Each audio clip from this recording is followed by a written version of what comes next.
This is the cheat sheet for the lesson entitled Looping with the While and Do While Iteration Statements, which is CS-ASP027. All right, this was a fun lesson for me because I got to kind of go back to my roots when I learned how to program on a Commodore 64, writing basic code, creating random values. Let's start there with the random class. That can be used to generate random values, which we're going to use in some exercises because it'll create some interesting output. So that's how we create a new instance of the random class, and then what you do to use it is random.next. And there are variations on next, like next double, for example, if you want a different data type besides just an int. I'm not going to talk about them for now, but you can inspect that random dot and see all the other methods that are available. So you basically give it the upper bound, the lower bounds and the upper bounds. So in this case, random.next, giving it a 1 and 100, it's going to give you a value, returns a value between 1 and 100. Okay. So that's it for random. Let's talk about the while statement itself.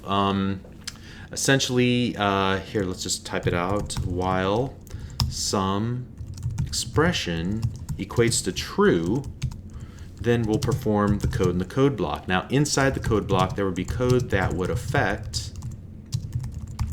whether some expression is true or false, obviously, and that would affect whenever we break out of the code block, because if some expression is false, at that point then we drop out. Now the challenge with this, or the problem with this, or at least you have to be aware of the implication of this, is that if some expression is already false, then this will never execute. All right,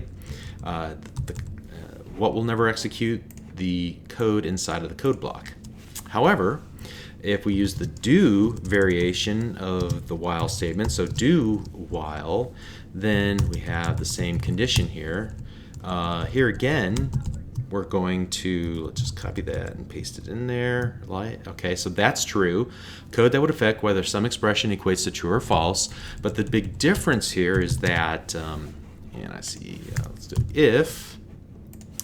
if some expression is already false, this will run at least once. Okay, what will run at least once?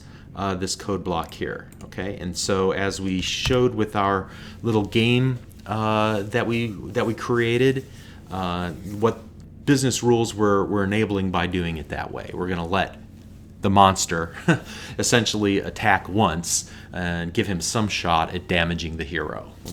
Okay, so I think that's going to wrap up our discussion of while and do while. I'm not going to create a challenge around this because, frankly, I don't think you're going to use it all that often in your career. I may have used the while or do while a dozen times. I stick with for and for each, and so we're going to move forward so we can get to the for each and talk about some other things that I think you're going to use more frequently. We might come back to this idea of the random class. Actually, it's pretty useful when we're creating examples. So, at any rate, we'll see you in the next lesson. Thank you.